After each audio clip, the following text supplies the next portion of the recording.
Alright friends, welcome back to The Growing Pro. My name is Adam, I go by Coach HardgainZ. So today we're going to talk a little medium format. And as a photographer for over 20 years, I have stuck to mainly fashion, models, headshots, portfolio updates, things of that nature.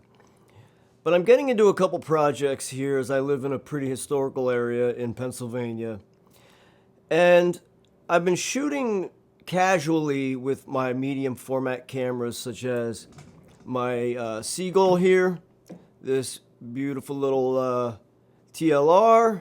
Been really enjoying that and the images that have been coming out of that, but especially out of my Hasselblad 500.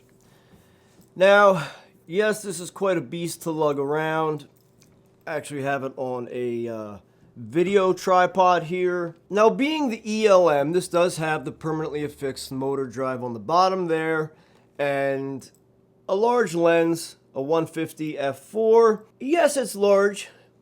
It is slightly cumbersome and heavy, and in reality, it's not abnormally heavy. It's going to be on a tripod in the way that it's going to be used, the purpose that it is for.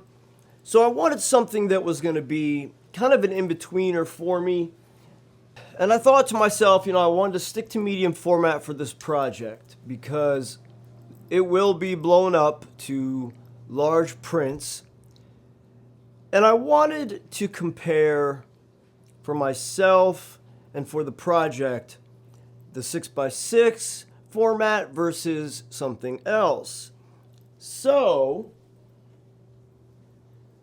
I was able to find the Mamiya 645 with the motor drive that I wanted on it. And again, I wanted this for a reason.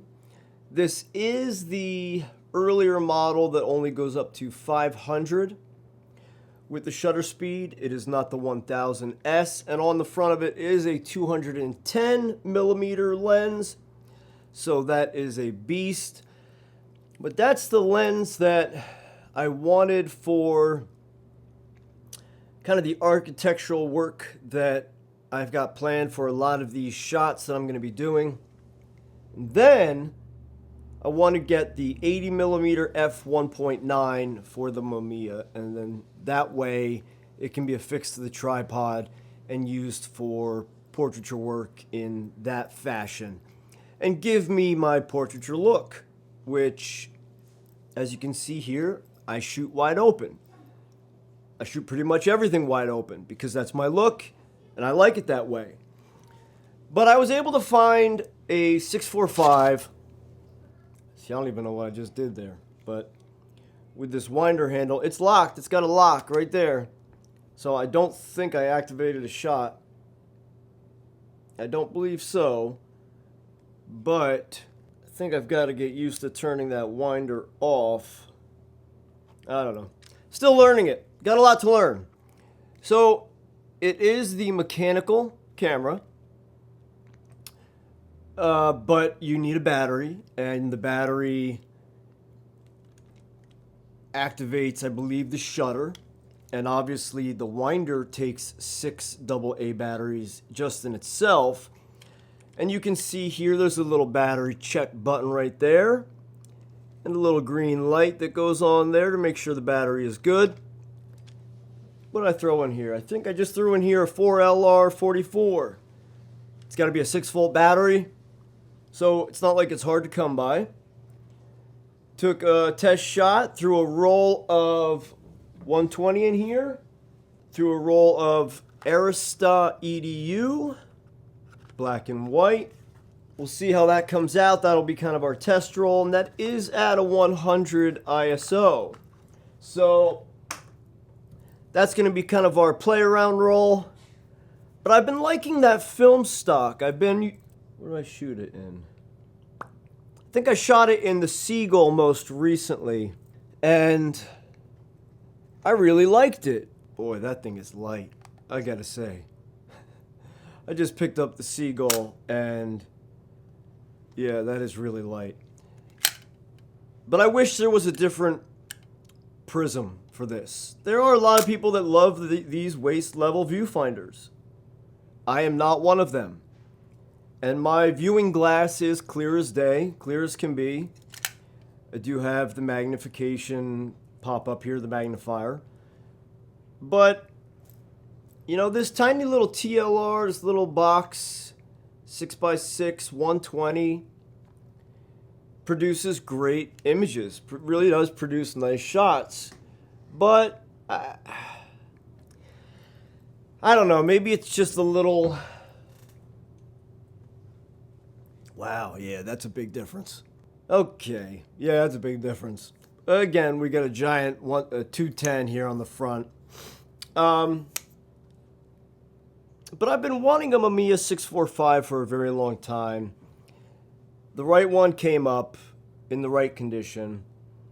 I had someone make an offer on another camera, another film camera that I had just recently gone through CLA'd.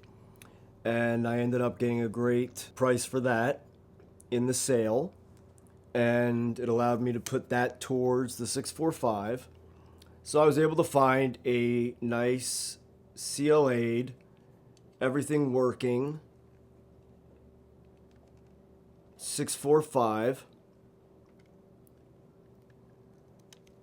with the grip, with the original grip, with the winder. And you know what? It is quite comfortable. And the viewing screen internally is gridded. It has a gridded viewing screen. So internally you see the grid, and it is extremely clear. So we're starting off on the right foot with the 645. I think the test is going to be, the real test is going to be for the project that I have in mind, the way that I have it envisioned.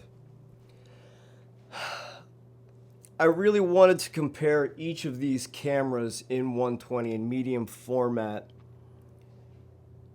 and see if there's really a difference, a noticeable difference in the way that they render the images utilizing the same film stock.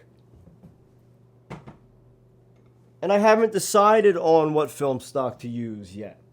So, you know, for instance, currently I have a roll of Harman Phoenix in here in the Hasselblad 500. I've shot that before. That really is a gorgeous image.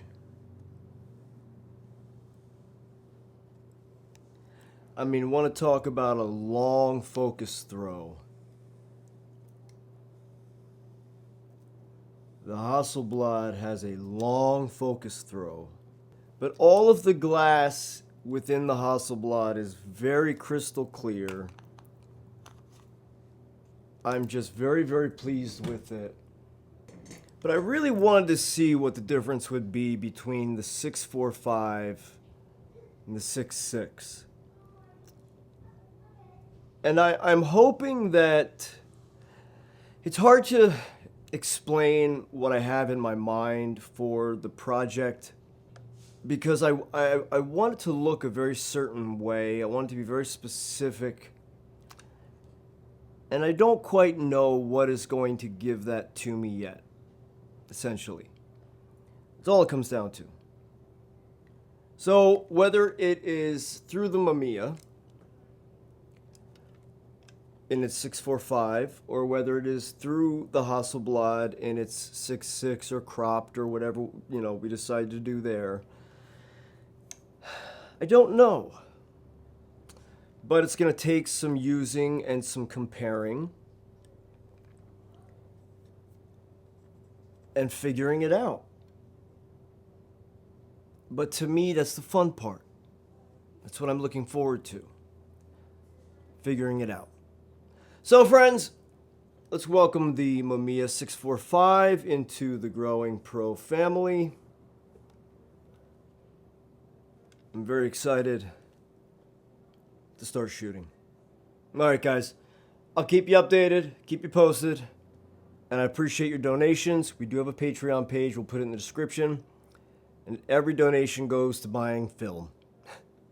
Straight up, it goes to buying film. Because as you know, film is not cheap. Alright guys, I'll see you in the next video. Let's deal with the valley, the hills